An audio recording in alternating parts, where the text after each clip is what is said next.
Pastor, I have a question. If God is the one who decides when people die, then why did Jesus bring people back from the dead? This is a good question. First of all, let's talk about the first part of it. God is the one who decides when people die, or at least God should be the one that decides when people die. This is acknowledging the fact that God is the author of life, he's the giver of life. He decides when life ends and when life begins and when life ends. First of all, also we should note that God did not create the world so that it would die at all.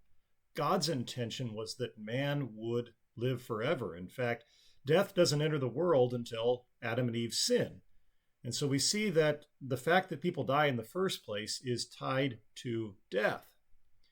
Now, also, whenever we look at the fifth commandment, you shall not murder, this commandment teaches us that God, again, just as the person who asked this question puts it, God is the one who decides when we live and when we die. That's the way it should be. And so anytime somebody else takes that place of God, decides when somebody's life ends, they are putting themselves in the place of God.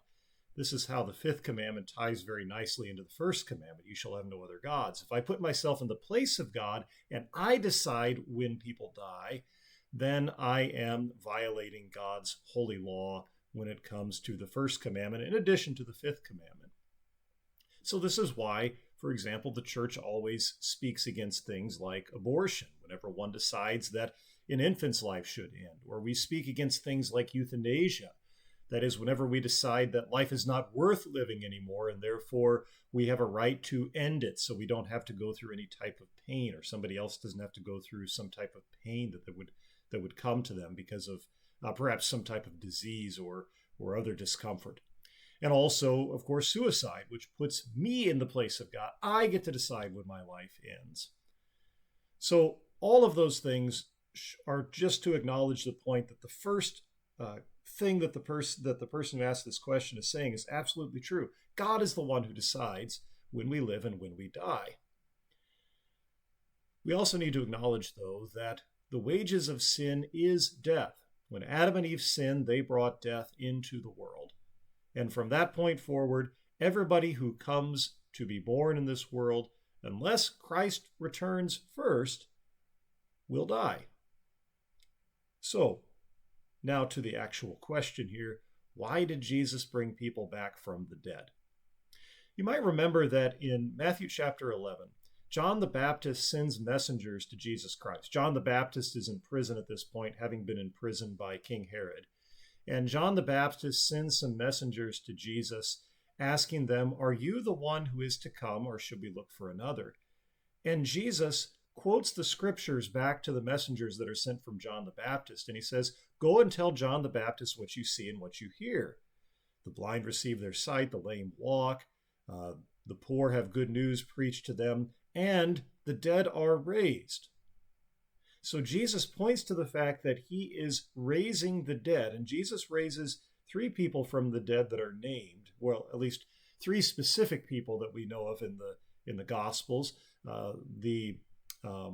Jairus' daughter, and then we have the son of the widow at Nain, and we have Lazarus. Those are the three specific people. And then when Jesus rises from the dead, when Jesus is crucified and dies on Good Friday, we have the account there that many people came out of the tombs and went back to their homes.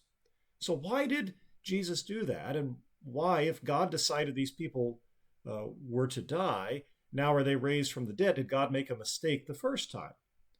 Well, the fact is that when Jesus comes and he talks about raising the dead, whenever he tells the messengers from John the Baptist that the Messiah is here and he raises people from the dead, he is pointing to the fact that this is the work, part of the work of the Messiah, is to undo the effects of sin and death. And for these people, this came prior to Christ's death and resurrection even, or at least prior to his resurrection. So these are special cases of God raising people from the dead, but also special cases that teach us what will happen on the last day, that God will undo the effects of sin and death. And so each and every one of us who have faith in Christ look forward to the resurrection on the last day, when all the dead will be raised and join God in heaven. And we look to these examples of Christ raising the dead as what it will be like in that day. So Jesus raises people from the dead because that's what God sent him to do, was to undo the effects of sin and death. For the fact is, again, as I said, God did not design the world to die, anything in the world to die. And the fact that things do die are part of what we call God's alien work. That is the work that he does not really want to do, the work of punishing sin. God instead much prefers to do what we call his proper work. The proper work of God is to forgive sinners and to give life. Keep those questions coming. I hope to make another video soon.